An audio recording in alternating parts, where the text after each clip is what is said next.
Hello everyone. Today, our hot new tech product is none other than the upcoming DJI Mini 3 drone, which has become the talk of the town. What's so special? Let's find out.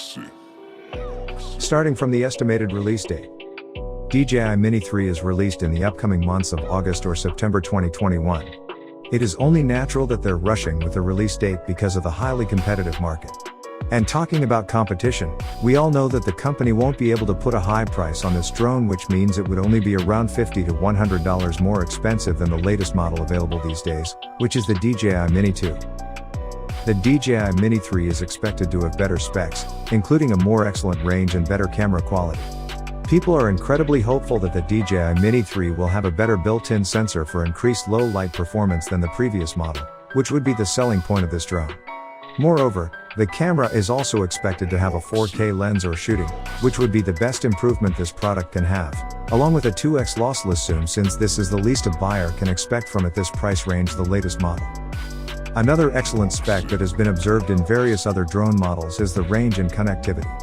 Sure, the DJI Mini 2 already has a 10 km range, but what would make this drone perfect is the Wi-Fi or network connectivity of that range for a better view on the cell phone in a 1080 print.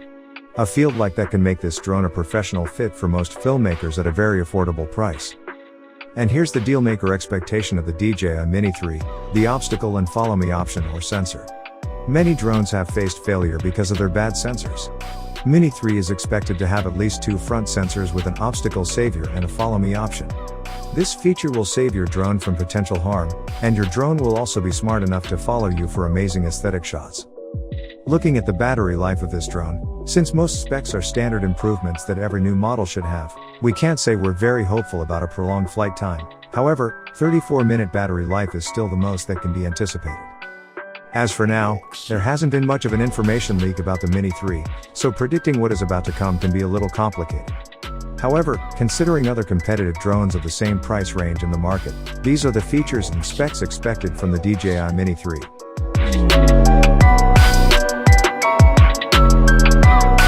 If the camera would have even the tiniest amount of lossless zoom, it would already make a lot of difference for me.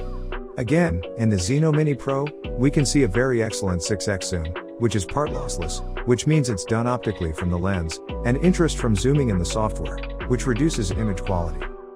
A 2x lossless zoom would be something that would make it one of the best drones on the market, no doubt.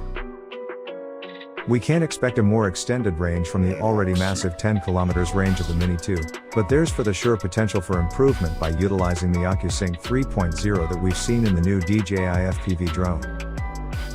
There's no doubt that the Mini 3 or 2s will have at least front-facing sensors, if not even backward sensors, since it might be the most significant differentiating factor from the Mini 2.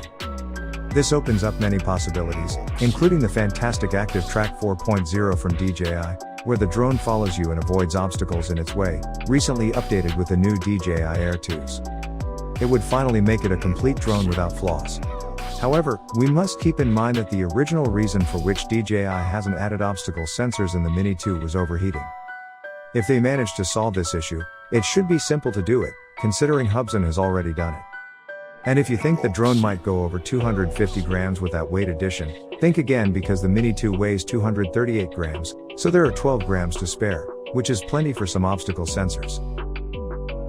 I'm expecting the DJI Mini 3 to inherit some of the new technology developed with the Air 2s, like the Active Track 4.0, Spotlight 2.0, and Point of Interest 3.0. It might also come with the standard quick shots from DJI that we're used with, like a drone, asteroid, etc.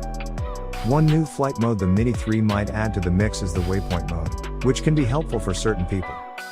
Since it's going to be pretty much the same package, in terms of battery, it's hard to believe they'll make much of an improvement. Yet I see it as possible to get the drone to 34 minutes of flight time, since the Xeno Mini Pro can stay in the air for 40 minutes now. I personally like the actual controller from DJI, and it seems they're sticking with it, too, considering it's being added to the Mavic Air 2s, too, their latest release. We'll probably not see a new improvement to come with the controller until maybe the Mavic 3 Pro, but that's massive speculation on my part. Hope you enjoyed the video. If you like the video, you must press the like and subscribe button. And let us know your valuable feedback by commenting below the video.